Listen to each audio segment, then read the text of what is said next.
अगर सरकार शिक्षा पर 2% अधिक खर्च करती तो क्या भारत का भविष्य बदल सकता था?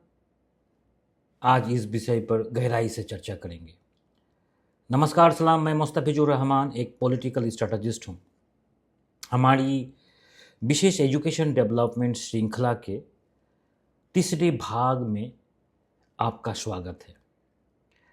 आज के एपिसोड का विषय है बजट का हिसाब, 6% बनाम 4.1% की असली सच्चाई। ये वीडियो उन लोगों के लिए है जो अपने समाज को आगे बढ़ाना चाहते हैं और भारत को एक विकसित राष्ट्र, डेवलप्ड नेशन के रूप में देखना चाहते हैं। दोस्तों, आज से लगभग 60 साल पहले वर्ष 1966 में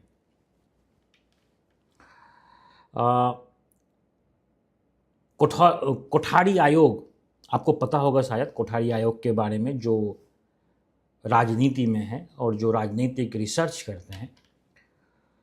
कोठारी आयोग ने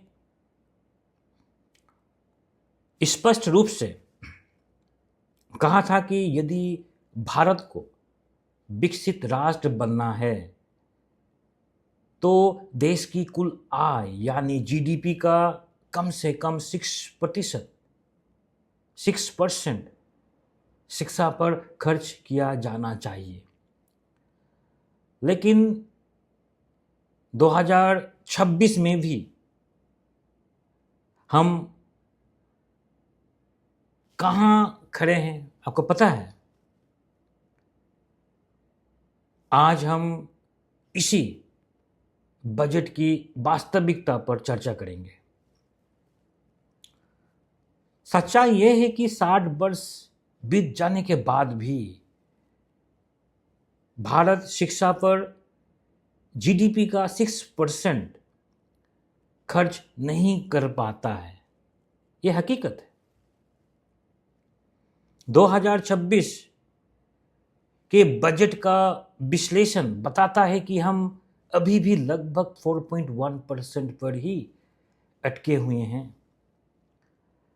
अब सवाल उठता है कि इस 2% की कमी से क्या फर्क पड़ता है? सवाल उठता है, क्या फर्क पड़ता है? फर्क पड़ता है, हमारे जमीनी स्तर पर फर्क पड़ता है। खासकर ग्रामीण सरकारी स्कूलों में इसी बजट की कमी के कारण आज भी कई सरकारी स्कूल में टूटी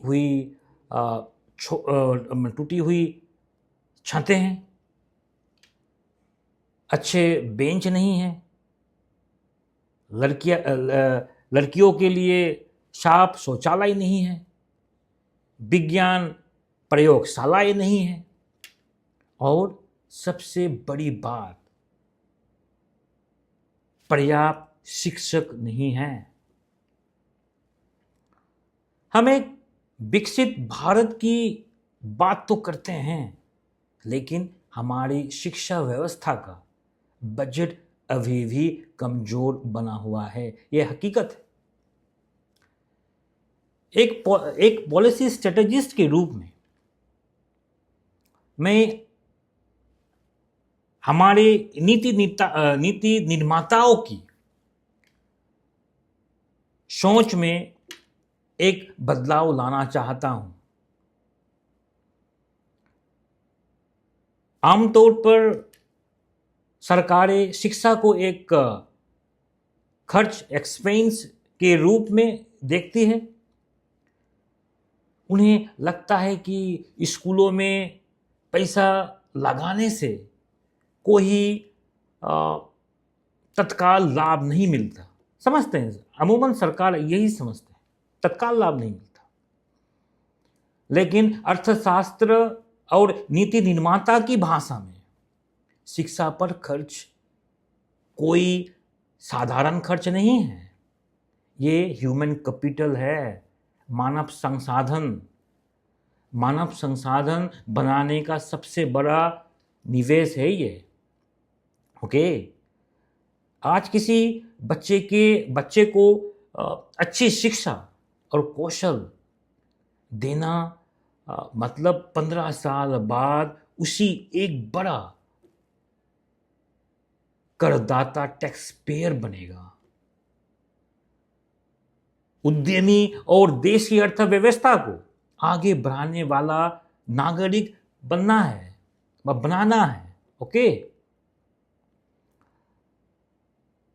दूसरे शब्दों में कहें तो आज शिक्षा पर लगाया गया 1 रुपया भविष्य में देश को 100 रुपये का लाभ दे सकता है इस निवेश से। ओके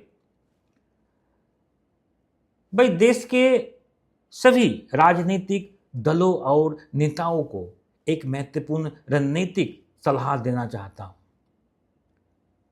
चुनावों से पहले मुफ्त राशन, मुफ्त योजनाएं और अनुदान देने की राजनीतिक लगभग सभी दल करते हैं वर्तमान में, लेकिन ये योजनाएं केवल अस्थायी राहत देती है, स्थायी विकास नहीं है ये।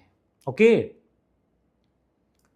इसके बजाय जो राजनीतिक दल या नेता साहस के साथ ये घोषणा करेगा कि हम सत्ता में आने पर शिक्षा बजट को सीधे 6% तक बढ़ाएंगे और हर सरकारी स्कूलों को विश्व स्तर बनाएंगे।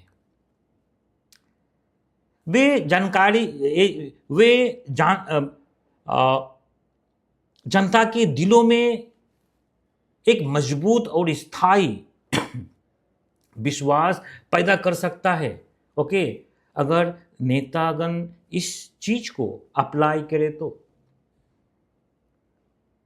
मध्यम वर्ग और गरीब परिवार ये समझेंगे कि ये नेता सिर्फ आज के वोट की नहीं बल्कि उनके बच्चों के भविष्य की चिंता कर रहे हैं। इस तरीके का सोच समाज में फैलेगा। ये किसी भी राजनीतिक दल के लिए एक दूरदर्शी और ऐतिहासिक मास्टर स्ट्रोक साबित हो सकता है। ओके दोस्तों, याद रखिए, कमजोर बजट के सहारे कभी मजबूत राष्ट्र का निर्माण नहीं किया जा सकता। यह हकीकत है।